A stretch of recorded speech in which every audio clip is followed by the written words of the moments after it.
ओम शांति। अज जी मुरली जी तारीख है 7/5/2021। अज मुरली में गीत आए भोलेनाथ का निराला। ओम शांति। अज मिठा मिठा शिव बाबा ब्रह्माचंद द्वारा चवंता मीठे मीठे ॿारनि ये भक्ति मार्ग जो गीत ॿुधियो। भगत इन गीत जे अर्थ के न ॼाणदा आहिनि। तव्हां भगवान जे ॿार ठहिया आहियो न। भगवान रक्षक आहे भक्तनि जो, तव्हां बि रक्षक आहियो भक्तनि जा।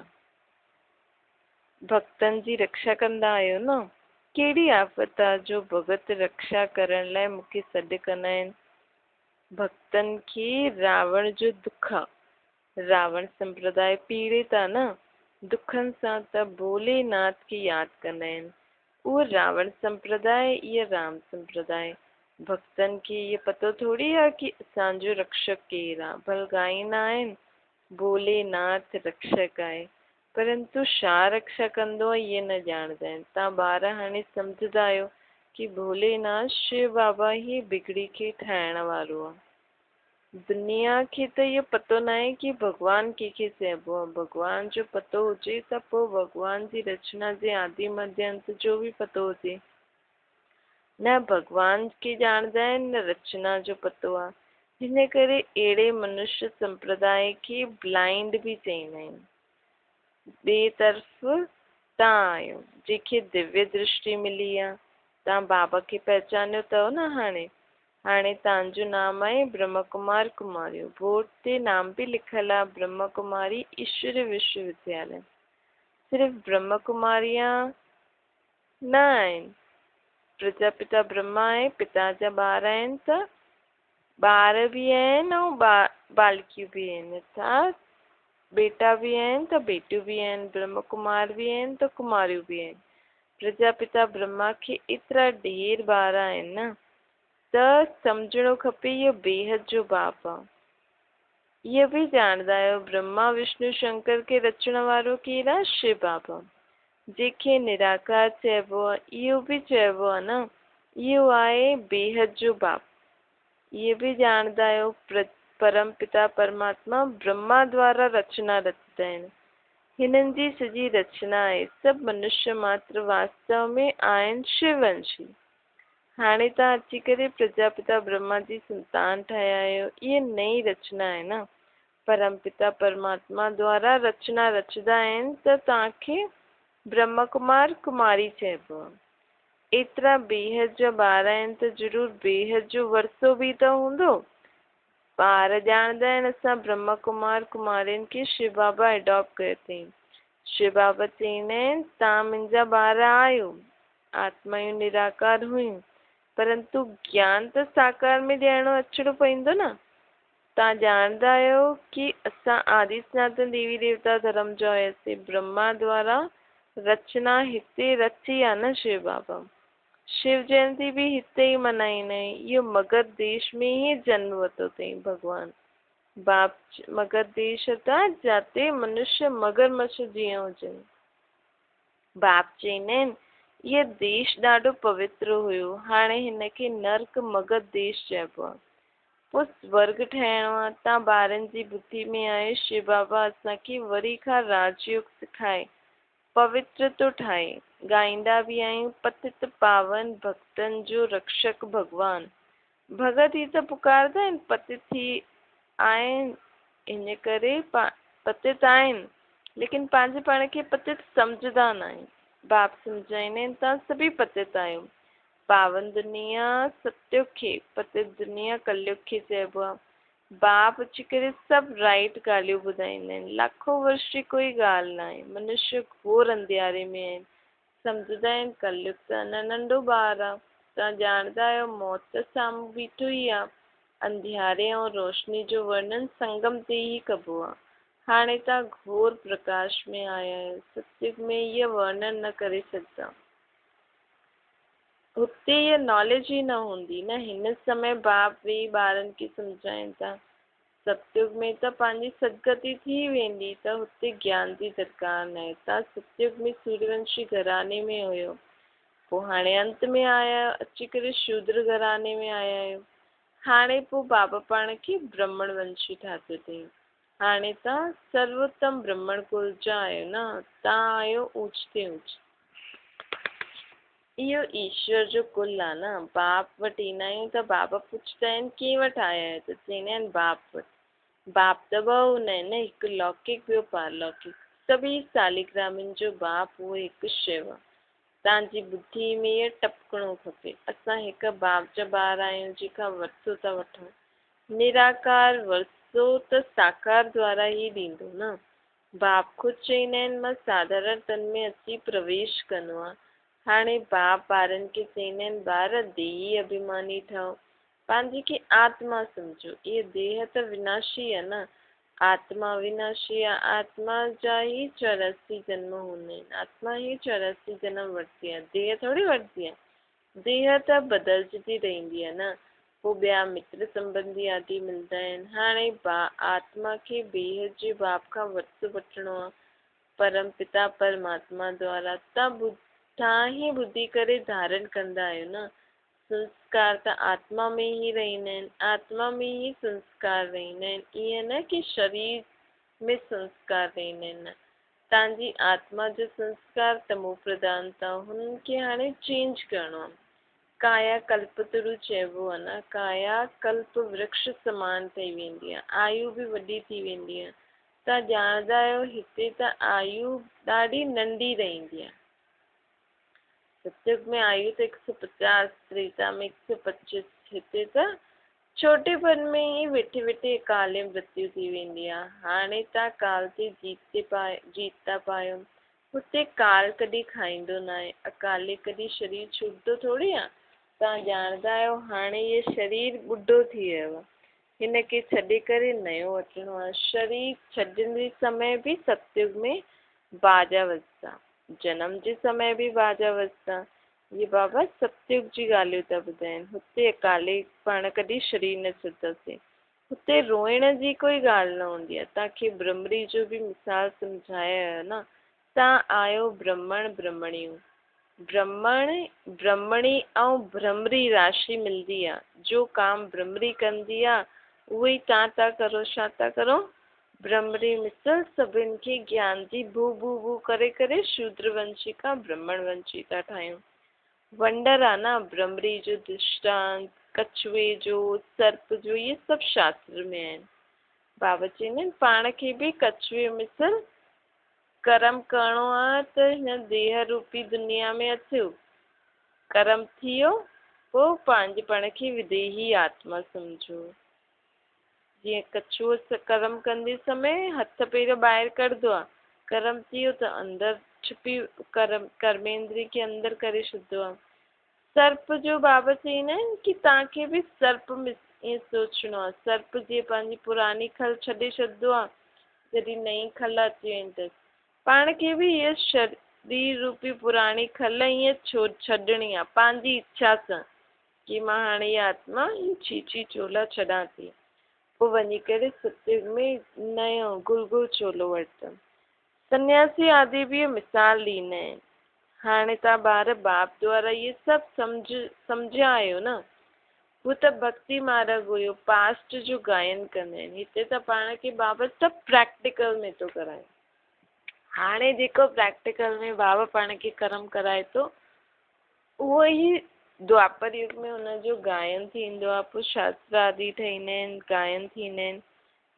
बाबा चवंदा आहिनि पास्ट जो गायन कंदा आहिनि। हिनखे हाणे जो पोइ गायन थींदो। हिन समय ई बाबा हिन तन में ईंदा आहिनि। हिनखे ब्रह्मा खे भॻवानु न चइबो आहे, उहो त पोइ अंधश्रद्धा थी वई। ईअं बि अहिड़ा बि मनुष्य आहिनि जो राम खे कृष्ण खे भॻवानु चईंदा आहिनि, कृष्ण जे लाइ राम जे लाइ बि चई छॾींदा आहिनि। उहो त सर्वव्यापी आहे। कोई कृष्ण पंथी कोई राधे पंथी हूंदो आहे। राधे पंथी वारा चईंदा सभु जॻह राधे ई राधे आहे। कृष्ण पंथी वारा चईंदा जाते ॾिसो कृष्ण ई कृष्ण, राम पंथी वारा राम ई राम चईंदा। सम्झंदा आहिनि राम कृष्ण खां वॾो आहे, छो जी राम खे त्रेता जो राजा, कृष्ण खे वरी द्वापर में वठी विया आहिनि। त द्वापर युग में त विकारनि जी प्रवेशता थी वेंदी आहे, त कहानी बि हुतां जी लिखी अथनि। परंतु बाबा चए थो कृष्ण जी आत्मा उन नाम रूप सां त सतयुग जो राजा ठहींदी, सतयुग जो राजकुमार हूंदी, पोइ स्वयंवर खां पोइ लक्ष्मी नारायण ठहींदी। ॾिसो हिन में बि केॾो अज्ञान आहे न। काथे पहिरियों नंबर कृष्ण सतयुग जो प्रिंस, काथे हुनखे द्वापर में विकारी ठाहे छॾियो अथनि।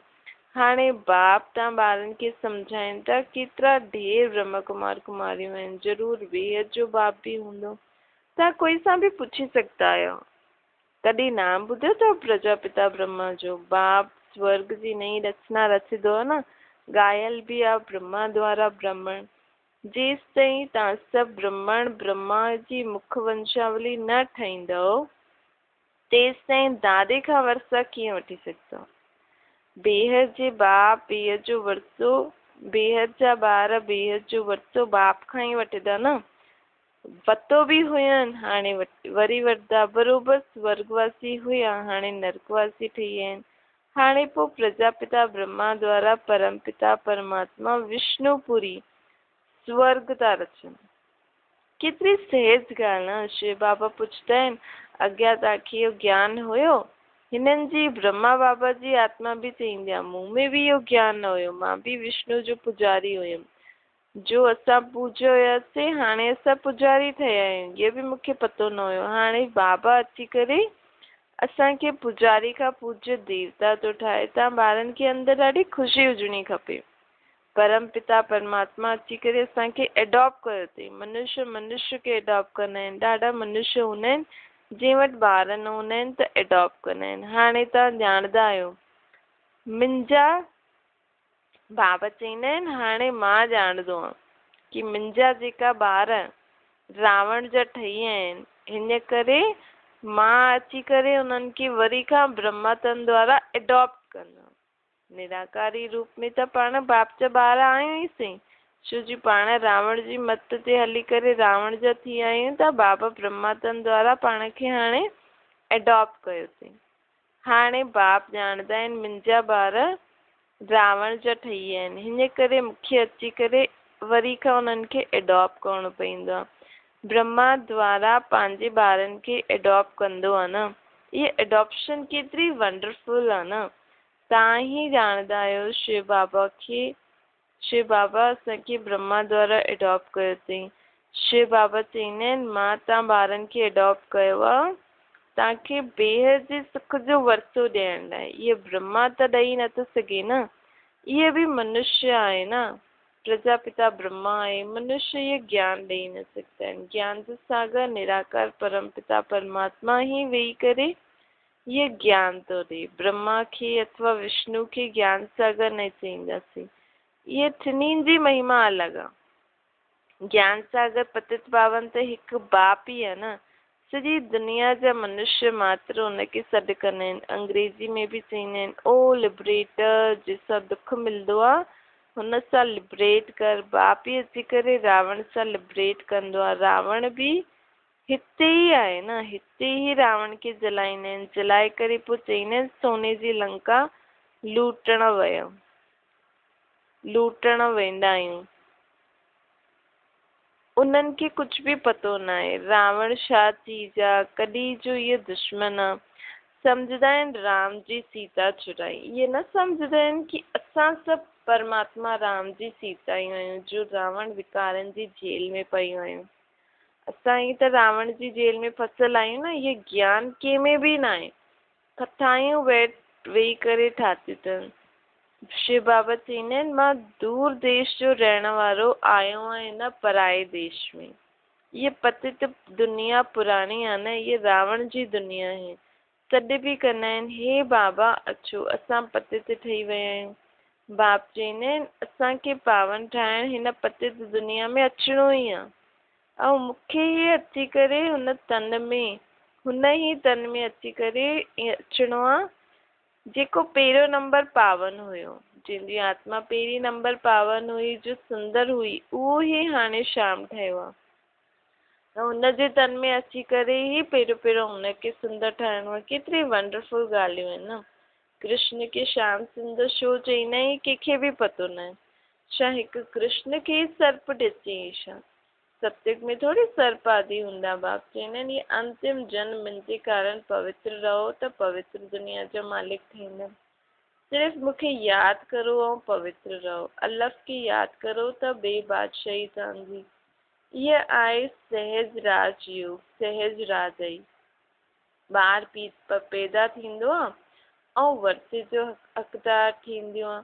हिते बि ॿार ॼाणंदा आहिनि कि असां बाप जा ठहिया आहियूं त स्वर्ग जी राजाई असांजो हक़दार आहे। स्वर्ग जी राजाई जा असां हक़दार आहियूं। हाणे बाप चवंदा आहिनि सतो प्रधान खां तव्हां तमो प्रधान ठही विया आहियो न। हाणे वरी पोइ तव्हां सतो प्रधान ठहो। योग ऐं ज्ञान सिखण सां में 1 सेकेंड लॻंदो आहे। ॿार पैदा थियो ऐं वारिस निश्चय थी वियो न। तव्हां बाप जा ठहिया आहियो त राजधानी जो वरिसो तव्हांजो अथव।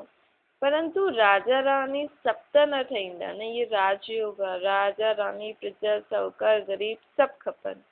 हिन करे रुद्रमाला बि ठहियल आहे जो भक्ति मार्ग में जपंदा आहिनि। तव्हां ॼाणंदा आहियो कि असां राजयोग सिखण आया आहियूं। माता पिता खे फॉलो करे पहिरियों सूर्यवंशी चंद्रवंशी ठहींदासीं। सपूत ॿार उहो जो माता पिता खे फॉलो करे तख़्त नशीन ठहनि। पुरुषार्थ खूब करिणो आहे। बाप चवंदा आहिनि मूंखे यादि करो त कंदा न आहिनि, श्रीमत ते हलंदा न आहिनि। अंदरि सच्चाई कोन अथनि न। दिलि सची हुजे त श्रीमत ते हलंदा। बाप खे यादि कंदा रहो। श्रीमत ते ई तव्हांखे दादा जो वरिसो मिलंदो। ब्रह्मा स्वर्ग जो वरिसो ॾेई न सघंदो।